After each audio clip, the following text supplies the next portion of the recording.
വാച്യാർത്ഥത്തിലും യഥാർത്ഥത്തിലും അനുഗ്രഹീതനായ Benedict ഇറ്റലിയിൽ നേഴ്സിയ എന്ന പ്രദേശത്ത് 450 ജനിച്ചു. റോമയിൽ പഠനം ആരംഭിച്ചു. എന്നാൽ റോമൻ യുവാക്കളുടെ സുഖലോലുപതയോട് പൊരുത്തപ്പെട്ടു പോകാൻ സാധിക്കാതെ വന്നതിനാൽ അദ്ദേഹം സുബിയാക്കോ പർവ്വതനിരകളിൽ ഒരു ഗുഹയിൽ 3 വർഷത്തോളം താമസിച്ചു. റൊമാനൂസ് എന്ന ഒരു സന്യാസിക്ക് മാത്രമേ ബെനഡിക്റ്റ് എവിടെയായിരുന്നുവെന്ന് അറിയാമായിരുന്നുള്ളൂ. അദ്ദേഹമാണ് ബെനഡിക്റ്റിന് ഭക്ഷണവും വസ്ത്രവും നൽകിക്കൊണ്ടിരുന്നത്. ബെനഡിക്റ്റ് യുവാക്കളുടെ ക്രിസ്തീയ വിദ്യാഭ്യാസത്തിനു വേണ്ടി സ്കൂളുകൾ തുടങ്ങി. അവയുടെ വിജയം കണ്ടിട്ട് അസൂയാലുക്കൾ വർദ്ധിച്ചു.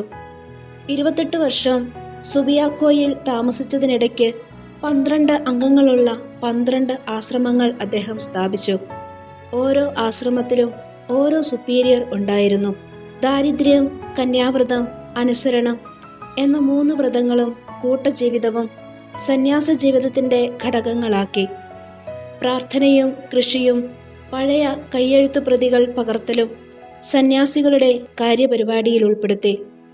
ആശ്രമങ്ങൾക്ക് ഐക്യം ഉളവാക്കിയത് മൊന്തക്കസിയോനയിലെ മഹാ ആശ്രമമാണ്. വ്യക്തികൾ ഏകാന്തത്തിൽ ജീവിക്കുന്ന സന്യാസമുറയ്ക്കു പകരം കൂട്ടജീവിതവും സുവിശേഷ പുണ്യങ്ങളുടെ അനുഷ്ഠാനവും പ്രചാരത്തിലായി. പ്രാർത്ഥന, പഠനം, കൈത്തൊഴിൽ എന്നിവ സന്യാസികളുടെ ജീവിതത്തിൽ സ്ഥാനം പിടിച്ചു. അഥവാ സന്യാസ ജീവിത രീതി മൊന്തേ കസിനോയിൽ വിശുദ്ധ ബെനഡിക്റ്റിൻ്റെ നിയമസംഹിതയിൽ നിന്ന് ഉടലെടുത്തു. മരിക്കുന്നതിന് 6 മാസം മുമ്പ് തനിക്കുള്ള ശവകുടീരം തുറക്കാൻ ബെനഡിക്റ്റ് ആജ്ഞാപിച്ചു.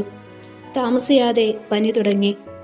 6-ാം ദിവസം 543 മാർച്ച് 21-ാം തീയതി അദ്ദേഹം തന്നെ ദേവാലയത്തിലേക്ക് സംവഹിക്കുവാൻ ആവശ്യപ്പെട്ടു.